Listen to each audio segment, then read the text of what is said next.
America అధ్యక్షుడిగా ఎన్నికైన Trump ప్రమాణ స్వీకారానికి అధికారిక సన్నాహాలు కొనసాగుతున్నాయి. ఉపాధ్యక్షురాలు కమలా హ్యారిస్ అధ్యక్షతన జరిగిన అమెరికా కాంగ్రెస్ పార్లమెంట్ ఉమ్మడి సమావేశం నవంబర్ 5 నాటి అధ్యక్ష ఎన్నికల ఫలితాలను ధృవీకరించింది. ఈ నేపథ్యంలో ఈ నెల 20న అమెరికా 47వ అధ్యక్షుడిగా డొనాల్డ్ ట్రంప్ ప్రమాణ స్వీకారం చేయనున్నారు.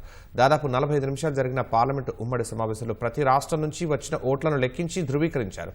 మొత్తం 538 ఎలక్టోరల్ ఓట్లలో మెజార్టీ మార్క్ 270 కాగా ట్రంప్కు 312, హ్యారిస్కు 226 ఓట్లు వచ్చాయి. ఉప ఎన్నికల ఫలితాలను కూడా హ్యారిస్ ప్రకటించారు. Trump running mate Ohio senator JD వాన్స్కు 312 ఓట్లు వచ్చాయని వెల్లడించారు. అమెరికా కాంగ్రెస్ ఎన్నికల ఫలితాలను ధృవీకరించడంపై ట్రంప్ హర్షం వ్యక్తం చేశారు.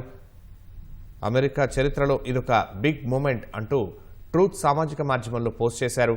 2020 నవంబర్ నాటి అమెరికా అధ్యక్ష ఎన్నికల్లో బైడెన్ చేతిలో ట్రంప్ ఓడినప్పుడు వేలాది మంది ఆయన మద్దతుదారులు క్యాపిటల్ భవనంలోకి చొచ్చుకొచ్చి బీభత్సం చేశారు. కానీ ప్రస్తుతం అధికార బదలాయింపు ప్రక్రియ ప్రశాంతంగా జరిగింది.